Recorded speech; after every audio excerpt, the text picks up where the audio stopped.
नमस्कार। इस नए अंक में आप सभी दर्शकों का स्वागत है। खबरें मैं आज ही की बता रहा हूं जो अलग अलग समाचार पत्रों में प्रकाशित हुई है और मुझे पूरा विश्वास है कि ये संभवतः आपकी नजरों से ना गुजरी हो, क्योंकि जिन समाचारों में खबर छपी है वो ज्यादातर जो हैं वो यहाँ कम ही है। मगर मेरा जो प्रजातंत्र के चौथे प्रहरी का दायित्व है उसको निभाते हुए हर खबर देखता हूँ और उसमें कुछ वो खबरें जरा हटके होती हैं। आइए उन पहली खबर में मैं आपसे साझा करता हूँ। नाना पाटेकर जो एक फिल्म स्टार हैं, बहुत बड़े समाज सेवी हैं और पूरी फिल्म इंडस्ट्री में वो एक ऐसी शख्सियत है जो अपना इनकम टैक्स में एक भी बात की चोरी नहीं करते हैं, पूरा इनकम टैक्स देता है। फौज से उनको लगाव है। जब जब भी कोई विपदा पड़ी या कुछ ऐसी बात हुई तो नाना पाटेकर वहां पहुंचे, चाहे करगिल का युद्ध था या कई जगह त्रासदी हुई थी तो नाना पाटेकर पहुंचे। नाना पाटेकर का अपना संगठन भी है, सीधे उनका जीवन शैली भी बहुत आसान है। एक्टिंग में तो आप मुझसे बेहतर जानते हैं। जम्मू कश्मीर में यह खबर उनके साथ जुड़ती है। मुझे खबर ने आकर्षित किया कि अभी निस्संदेह जिस तरीके से प्राकृतिक आपदा का कहर बादल फटने से, भूस्खलन से और भारी बरसात से हुआ, न केवल जम्मू कश्मीर में बहुत स्थानों और बहुत समाज सेवी कलाकारों ने अपना सहयोग दिया, पुनर्वास करवाने के लिए बहुत मदद की। मगर ऑपरेशन सिंदूर के दौरान जो पाकिस्तानी की नापाक गोलीबारी से रजौरी पुंछ में बहुत नुकसान हुआ, बहुत आए वहां पर, नेता भी आए, मंत्री भी आए, धार्मिक संगठन भी आए, मगर जो नाना पाटेकर आज कर रहे हैं वो शायद किसी ने नहीं किया। खबर है कि नाना पाटेकर उनका जो अपना एक फाउंडेशन अपना फाउंडेशन उनकी बनाई हुई है और एक गुडविल आर्म बनाई हुई, निर्मल गजानन, ये उनके माता पिता का नाम है, उनके नाम का उन्होंने एनजीओ बनाया है। आज वो 10 बजे पीर पंजाल के साहसी लोगों में वो 117 परिवार जो पाकिस्तानी सेना की गोलीबारी से उनके घर तहस नहस हो गए, तो कुछ जानी नुकसान भी हुआ था, नाना पाटेकर उनके लिए पुनर्वास के लिए 42 लाख रुपए दिए हैं। आज वो 10 बजे वहां पहुंचेंगे और वहां पर जो 45 आर्मी गुडविल है वहां पर वो पहुंचेंगे और ये वहां उन राहत जो है उनको देंगे। इससे पहले नाना पाटेकर के इस संगठन ने आर्मी गुडविल के जम्मू कश्मीर लद्दाख में 45 स्कूल भी चलाए हुए हैं, जिनका खर्चा वो सारा भुगतते हैं। ये एक अच्छा कदम है और जब ऐसी खबरें बाहर आती हैं तो दर्शक देखने वाले या कुछ और भी प्रेरित होते हैं और शायद उन्हीं की राह पर कोई और चले, क्योंकि ऑपरेशन सिंदूर में जो नुकसान हुआ ये पहला ऐसे पुनर्वास की योजना है। हालांकि बाद में जो पंजाब या हिमाचल में बहुत सारा जो प्राकृतिक आपदा का कहर आया, मदद दी गई, मगर यहाँ पर ये अपने तरीके की है जो एक अच्छी खबर लगी। आइए एक दूसरी खबर की बात करते हैं। ये बड़ी दिलचस्प है। दिल्ली में 10 किलोमीटर लंबी एक पेंटिंग बनाई जो वर्ल्ड रिकॉर्ड बन गया। दिल्ली में कर्तव्य पथ है, वहां पर कैनवस पेंटिंग में 35,000 कलाकारों, स्कूली बच्चों ने, राष्ट्रीय पुरस्कार विजेता थे, उन्होंने 10 किलोमीटर लंबा एक पेंटिंग बनाई और उसका उद्देश्य था विकसित भारत के रंग कला के संग। ये एक अच्छा साहसी कदम है। 10 किलोमीटर लंबा जो है पेंटिंग बनाई है, इन सभी को शुभकामनाएं हैं। आपने अक्सर देखा होगा जब कोई पुलिस चीफ या सेना का चीफ या सिविल प्रशासनिक अधिकारी, चाहे वो चीफ सेक्रेटरी या दूसरे हो, वो जब जाते हैं तो एसीआर लिखकर जाते हैं अपने कर्मचारियों का, और ज्यादातर एसीआर होता है गुड, क्योंकि जब एक अधिकारी सेवानिवृत्त हो जाता है तो वो कुछ गलत भी उसके कर्मचारी हो उन पर पर्दा डाल देता है। मगर चंडीगढ़ में कुछ और हुआ है।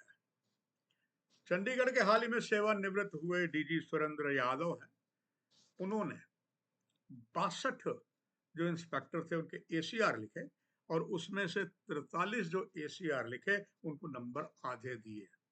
रिमार्क्स क्या लिखा? इन्हें कानून की समझ नहीं है, पब्लिक डीलिंग सही नहीं है। अब इनसे जो 62 में से 43 इंस्पेक्टरों पर एक दाग लग गया है। एक बार एसीआर लिखा हो वो वापस नहीं होता, क्योंकि ये तो वैसे भी डीजी रिटायर हो रहे हैं। तो ये एक चर्चा भी चली है। इसको कईयों ने बहुत अच्छा कहा। चंडीगढ़ एक ऐसा शहर है जहां पर बहुत से सेवानिवृत्त अधिकारी रहते हैं, चाहे वो हिमाचल के हों, पंजाब के हों, चंडीगढ़ के हों, ये वहाँ रहते, हिमाचल के हों। मेरे भी कुछ मित्र थे जो पुलिस में हैं और सेवानिवृत्त हैं, कुछ अधिकारी हैं। तो मैंने उन्हें आज सुबह फ़ोन किया कि क्या अगर आप भी रहे हैं, उसमें बहुत से ऐसे जनरल हैं जो नॉर्दर्न कमांड में रहे हैं और वेस्टर्न कमांड में रहे हैं। उन्होंने कहा कि कइयों ने कहा बिल्कुल ठीक है, कइयों ने कहा गलत है। फिलहाल डीजी सुरेंद्र यादव का ये जो उन्होंने एसीआर पर मार्क्स लिखे हैं, ये ज़रूर चर्चा का विषय है। आइए एक और खबर है, वो आस्था से जुड़ी हुई है। वो खबर ये है कि जयपुर में एक हनुमान जी का मंदिर है, जिसे कहते हैं चिट्ठी वाला मंदिर।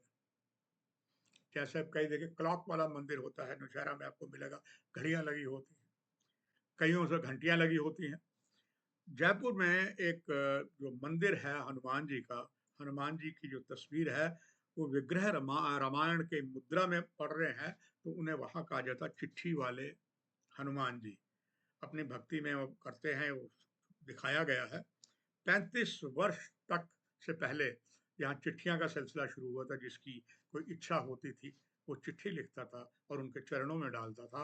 वहाँ एक बहुत बड़ा बॉक्स लगा हुआ है और वो जो वहाँ के प्रबंधक है उसको संभाल के रखते। 1 साल के बाद उन चिट्ठियों को वो नदी में प्रवाह कर देते और कहा गया ये है कि बहुतों की वहाँ मंशा पूरी होती है और अपने जो मंशा होती है उसके मुताबिक आप प्रसाद चढ़ाते हैं, जो भी वो करते हैं, आस्था होती है, वहाँ पर ऐसे लिख देते हैं। आपको याद होगा हमारे यहाँ 17वां मील कहते हैं, जो बुड्ढी दी खुई कहते हैं, जम्मू पठानकोट राष्ट्रीय राजमार्ग पर जहाँ पर राधा स्वामी जी का सत्संग है, उसके पास बड़का बूटा बरगद एक पेड़ है वहाँ पर, और वहाँ की चाय और वहाँ की बर्फी बड़ी मशहूर है। वहाँ एक सूरदास बैठे होते हैं, यानी कि both he is not he can't see with the both eyes, उसी को कहते हैं सूरदास। मगर वो चाय बनाते हैं और चाय में उनकी इतनी कलाकारी, और जब इलायची तोड़ते हैं तो जब पता होता है।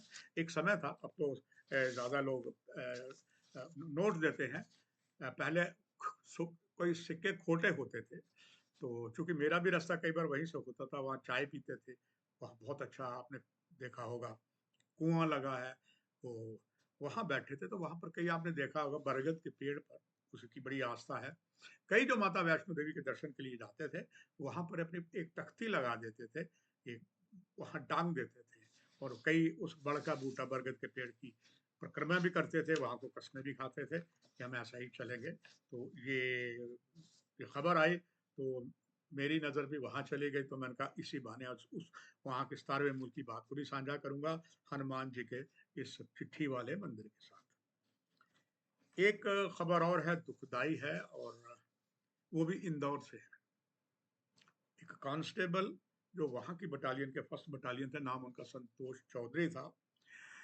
वहाँ एक हॉस्पिटल में सांप निकला, तो हॉस्पिटल ने फौरन जब कहा, तो ये पास ही में पुलिस की पोस्ट भी थी और उसमें ये संतोष चौधरी सांप पकड़ने में बड़े माहिर थे, और उनको कहा गया। वो गए संतोष चौधरी वहाँ पर, खिड़की जो थी वार्ड में वहाँ पर सांप था, उन्होंने उसे पकड़ लिया, उनको मुंह से पकड़ा, और कहीं क्या हुआ, वो जो उनकी उंगली थी वो सांप ने जकड़ ली। बाकी जो लोग देख रहे थे वो ताली बजा रहे थे, वीडियो बना रहे थे, मगर उसको उंगली में उन्होंने डस कर दिया। उन्हें बहुत कुछ की, झटका देने की भी कोशिश की।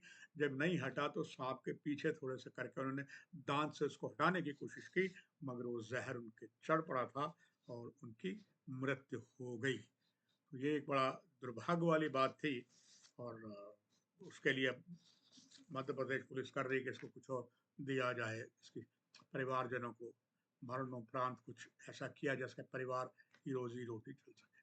तो दर्शकों, ये थे कुछ वो खबरें जो खबरें जरा हट की होती हैं, और यही सोचा मैंने आपको सुबह-सुबह इन खबरों के बारे में अवगत करवाऊँ।